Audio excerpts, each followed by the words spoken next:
Lucky's kitchen. ఈరోజు Lucky's కిచెన్లో మీకు నేను బ్రెడ్ రోల్స్ని ఎలా ప్రిపేర్ చేయాలో చూపించబోతున్నా. ఈ బ్రెడ్ రోల్స్ అనేది ఈవినింగ్ స్నాక్ ఐటమ్ కింద చాలా టేస్టీగా ఉంటుందండి. పిల్లలు చాలా ఇష్టంగా తింటారు. సో నేను ఆ వీడియోని మీకు నేను ఈరోజు చేసి చూపించబోతున్నాను. ముందుగా దీనికి కావాల్సిన ఇంగ్రీడియంట్స్ ఏంటో చూసేయండి.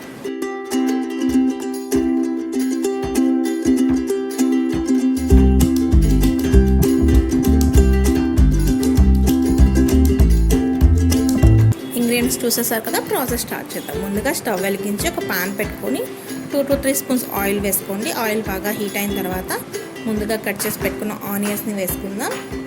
అలాగే చిల్లీస్ని కూడా యాడ్ చేస్తున్నాను. కొద్దిగా అల్లం వెల్లుల్లి పేస్ట్ని కూడా వేస్తున్నాను.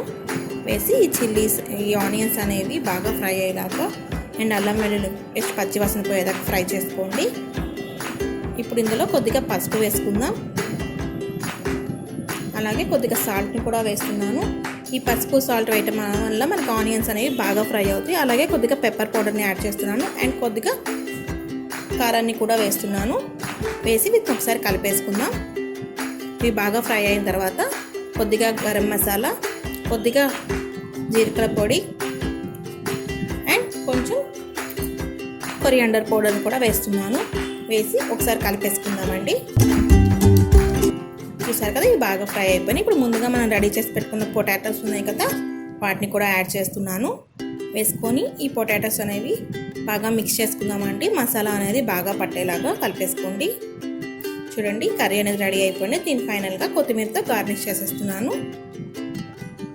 వేసి ఒకసారి కలిపేసుకొని దీన్ని స్టవ్ ఆఫ్ చేసి పక్కన పెట్టేసుకుందాం.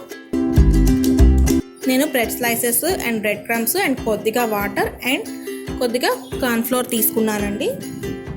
చూస్తున్నారు కదా, నేను బ్రెడ్ అనేవి స్లైసెస్ని రెడీ చేసి పెట్టుకున్నాను. సైడ్స్ అన్ని కట్ చేసి పెట్టేసుకున్నాను. ఇప్పుడు ముందుగా ఒక ఎంటీ బౌల్ తీసుకొని అందులో మన కార్న్ఫ్లోర్ని యాడ్ చేస్తున్నాను.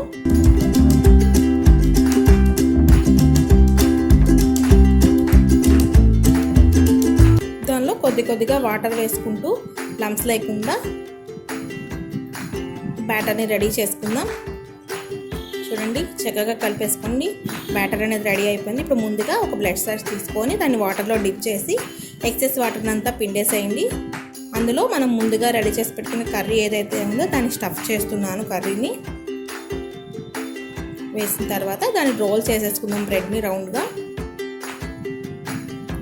చూడండి, కర్రీ అనేది లోపల బాగా స్టఫ్ చేసేసేయండి, బయటకు రాకుండా 4 సైడ్స్ రోల్ చేసేసుకొని చక్కగా దాన్ని మనం ముందుగా రెడీ చేసుకున్న బ్యాటర్లో డిప్ చేసేయండి కంప్లీట్గా.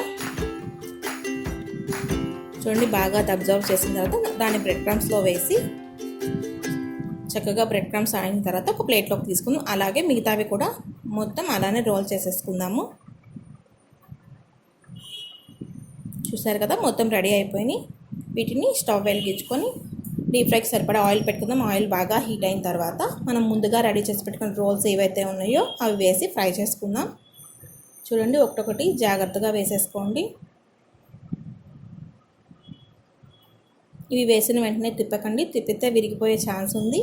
కాబట్టి ఒక 2 to 3 మినిట్స్ వాటిని అలా వదిలేసేయండి. వదిలేస్తే అటు సైడ్ బాగా రోస్ట్ అవుతాయి. నెక్స్ట్ టర్న్ చేసుకోండి. 2 సైడ్స్ బాగా రోస్ట్ అయిన తర్వాత ఒక ప్లేట్లోకి తీసేసుకుందాం. బ్రెడ్ రోల్స్ అనేవి రెడీ అయిపోయినాయి. చూసారు కదా, చాలా ఈజీగా బ్రెడ్ రోల్స్ రెడీ అయిపోయినాయి. మీకు కనుక ఈ వీడియో నచ్చినట్టయితే లైక్ చేయండి, షేర్ చేయండి, కామెంట్ చేయండి. కొత్తగా నా ఛానల్ ఎవరైనా చూసినట్లయితే నా ఛానల్ సబ్స్క్రైబ్ చేయండి. Thanks for watching.